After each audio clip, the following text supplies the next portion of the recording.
Der Kollege, der jetzt aufgeklettert, wird wieder doppelt gesichert von herunten von zwei Beamten. Zwei Beamten deswegen, weil er klettert schneller als der Sicherer mit dem Sichern nachkommt. Somit haben wir zwei Sicherer hergestellt, dass wir gleich schnell sind. Okay, bitte.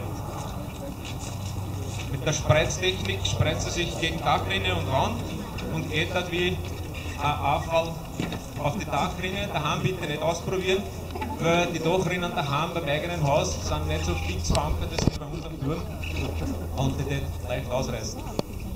Also nicht einmal 1 Minute dauert das, hat er die 20 Meter erklettert.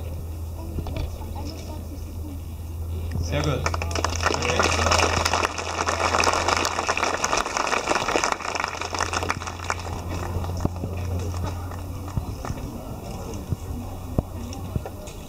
Super.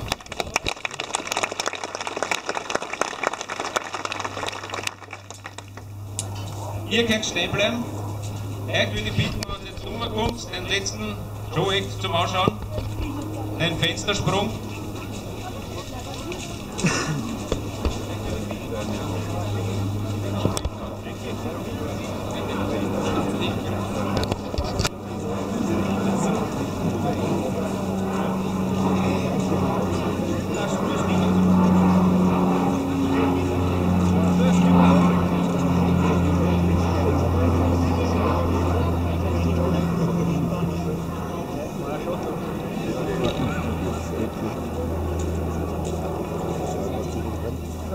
Der Fenstersprung ist eine alternative, aber sehr alternative Methode, in einen Raum zu gelangen, wo eine Tätersituation oder vielleicht sogar Täter-Geisel-Situation herrscht, um die Lage zu bewältigen.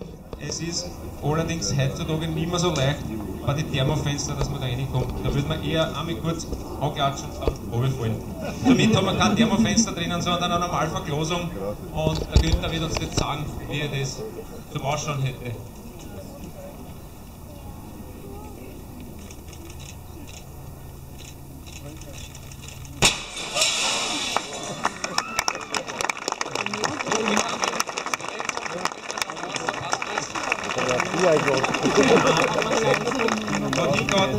Gut gegangen. Wie gesagt, das wird nicht mehr trainiert, ist keine Zugriffsmöglichkeit mit der Technik der Fenster. Gut, danke fürs Zuschauen, danke für die Aufmerksamkeit.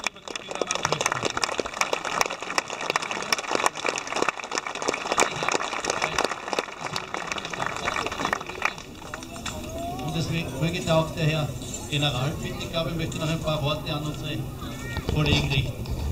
Bitte, Herr General.